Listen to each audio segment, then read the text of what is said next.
This movie was a government plot to convince young black kids in the inner city and the ghettos to kill each other, man. It gave us instructions on how to murder, kill, and rob our community of our future.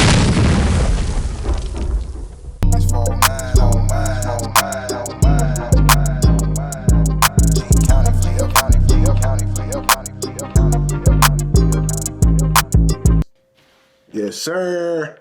We back in here with another one, man. It's your boy, CEO Hockley. And like always, man, hit that like, hit that share, hit that subscribe button, man. Leave a comment down in the comment section. Let's discuss today's topics, man. Today, I got a good one. Today, we finna go over the movie Colors and the impact it had on our culture.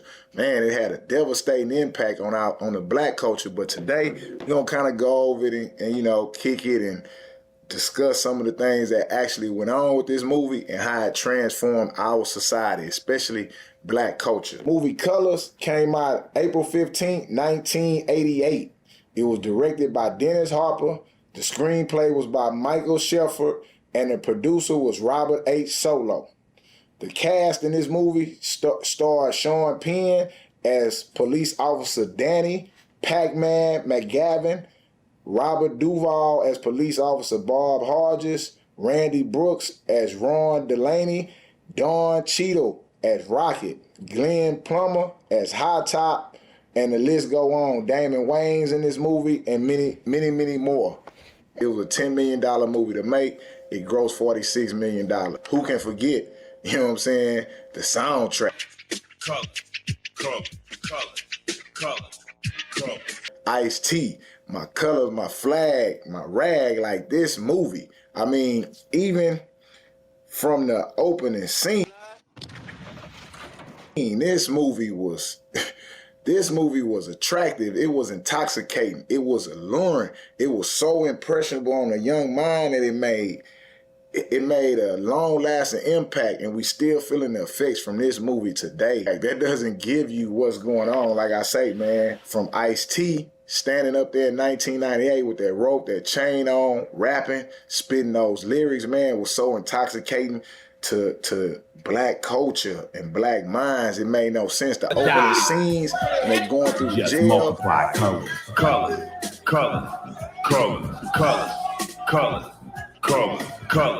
Going through that cell, and they hitting up them signs, and the gang signs coming through. What up, blood? What up, cuz? What up, man? This is like, y'all don't understand. Crips and Bloods, Crips, this gang culture, or this form of gangsterism that we see at this time in 1998 started way back in the 70s, and it started back in California. But you gotta remember, there's no internet at that time. Yeah, there's no internet, there's no Instagram, there's no Facebook. So if you, like me, I'm here in Texas. If you are in Texas, you don't see that in 1978. You don't, I mean, 74 or 73, whenever it started. I don't want to get dates wrong. I'm not a historian like that. I'm just having a conversation. But the reality was, when that Crip blood thing started in those cultures, you gotta remember, the people that started the Crips, Raymond Washington, or these different individuals, man, these people were kids, bro.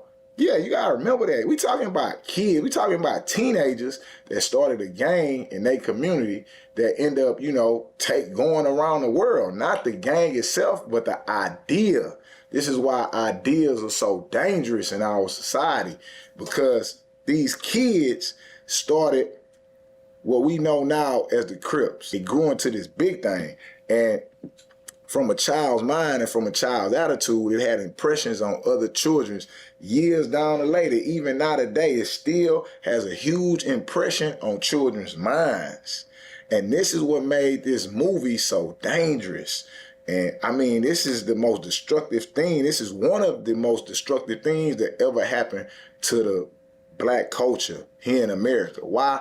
Because when it started and when it was going on in California, nobody really knew about it. We in Texas. There's no internet. There's no Facebook. We don't know nothing about that shit. That's just what's going on. We here in Texas, in my community specifically, is dealing with our own gangs and our own rivalries. Not that they was as notorious or as violent or as big, but yet they still exist.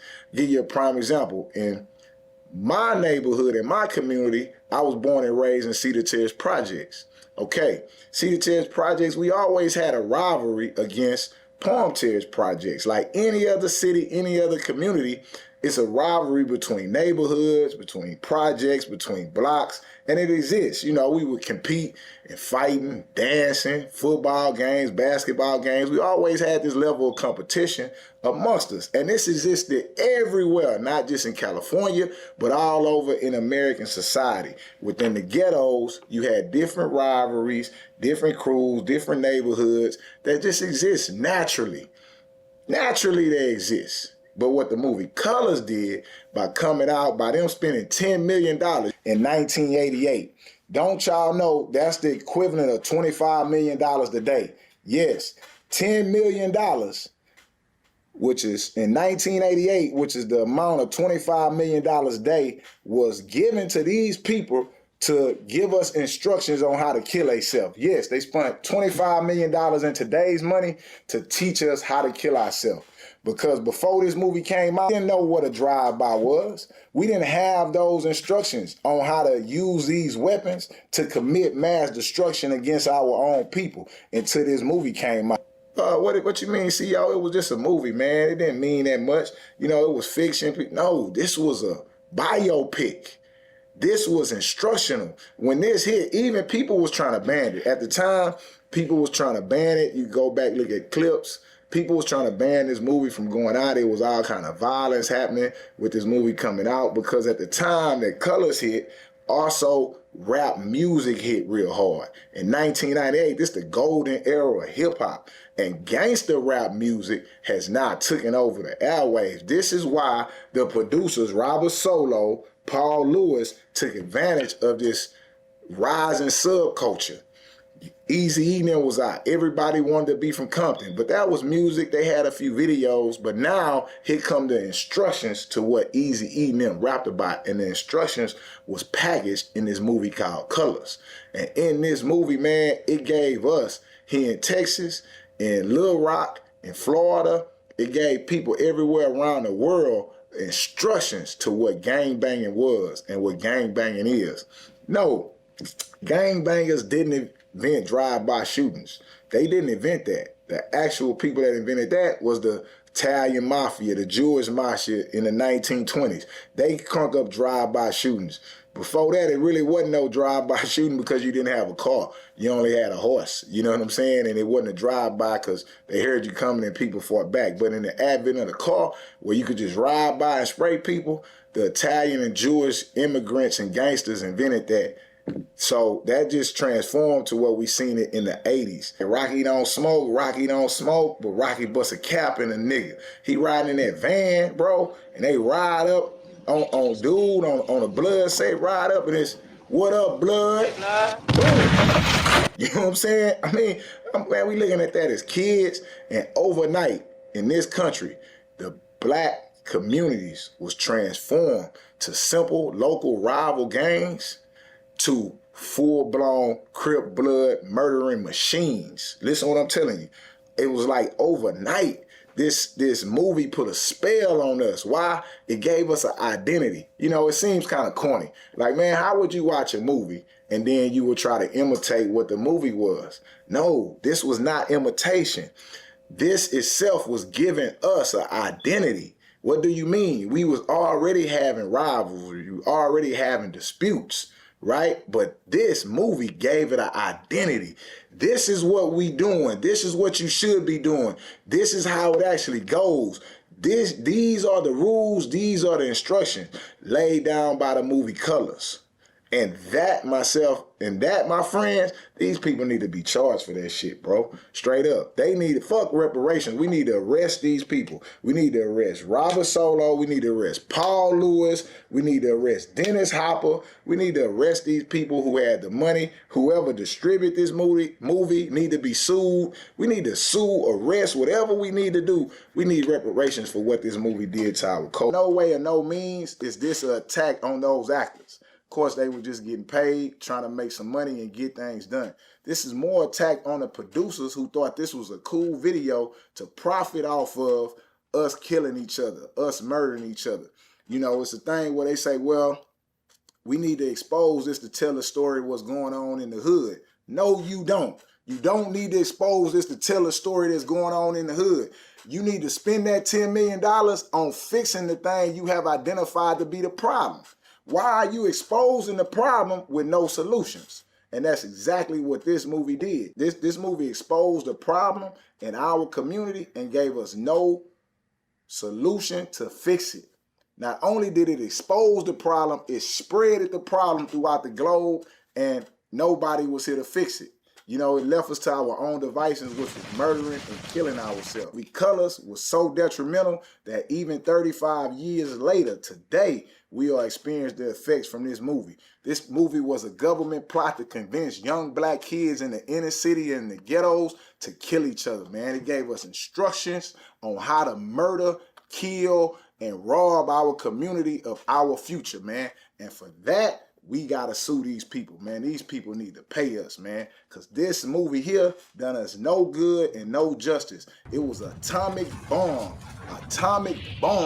dropped on young black youths in the ghetto throughout this whole nation, man. And for that, we need reparations and we need payment, just like the people in Nagasaki and Hiroshima got when they dropped the atomic bomb on them. We need to sue, arrest, whatever we need to do. We need reparations for what this movie did to our culture. And that's how powerful movies is.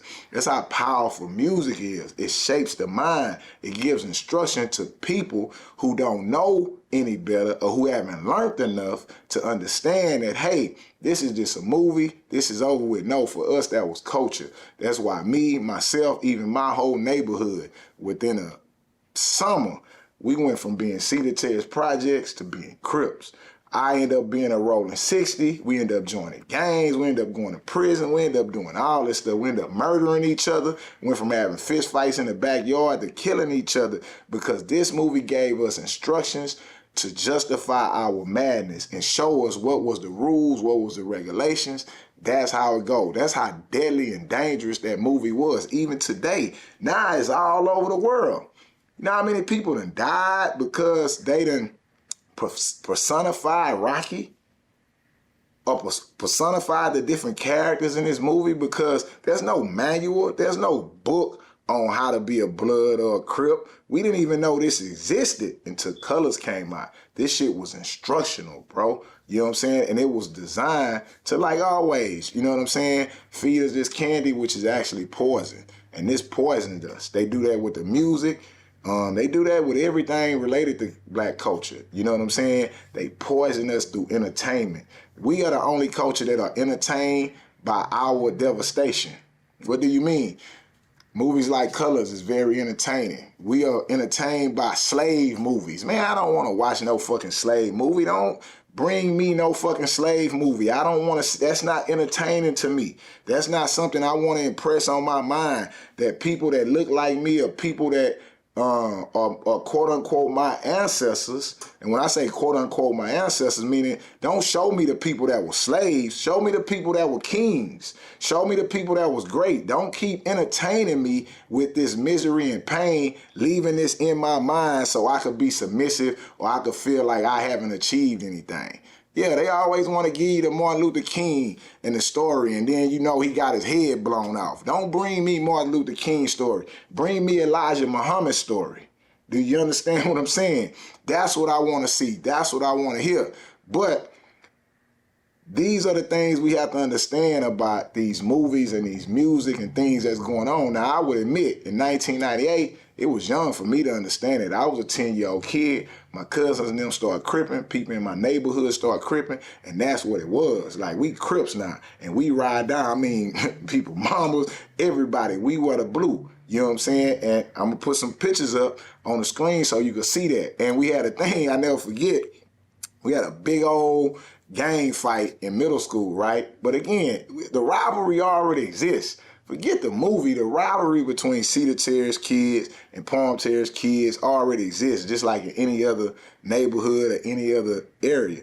But because of this movie, it gave us identity, and we picked colors and we picked sides. Now it gave us instructions. And we had a big old fight in middle school, right? Big old fight, right, man. Big old fight in the assembly that we had. We had a big old fight there. And from there, it just turned into chaos out in the streets, man. People started getting killed. People started getting murdered. Things started getting real drastic. You know what I'm saying? And me, myself, I became a part of that. As I would. Come on, I'm 10, 12, 13 years old, man. Come on. We living in poverty already. We live in this community. Why wouldn't I be a part of what my community is a part of? But this movie Colors gave my community instructions to be dangerous and to commit genocide. And we fell in line. Why? We had nothing else to do. And we was already semi at odds, and this just intensified it. You know, I mean, it's a sad thing, but that's the reality of it. That's why these people need to be sued. They need to pay back reparations. This company, the people that distribute this film need to be sued. This is evidence that, hey, this was a crime, this was miscellaneous, and this needs to be addressed. But again, people want to just talk about other stuff, act like it's just a movie, act like it ain't real like that. But that's exactly what happened. Without the movie, that's why people ain't GDs and BDs. See, Chicago, they had a culture of the same thing. Gangster disciple, black disciple, peace stones, and things like that. But they didn't have a movie Colors. That's why the world ain't GDs and BDs like that. Oh, yeah, of course, it's something. Nah, people say they GD, people say they BDs, again, to the advent of Chief Keef or the advent of all these different promotions and things like that. But it wasn't as powerful as Colors was. Colors set the standards. I mean, straight up. You got everywhere you go, people saying they Crips, people saying they Bloods. And that's another thing. That's what the internet do. It spreads the ignorance and gives instructions to the ignorance, right? But the funny part is, back then, when it was kicking off, when it was started, people would kind of chastise us and be like, oh, y'all not with the real Crips.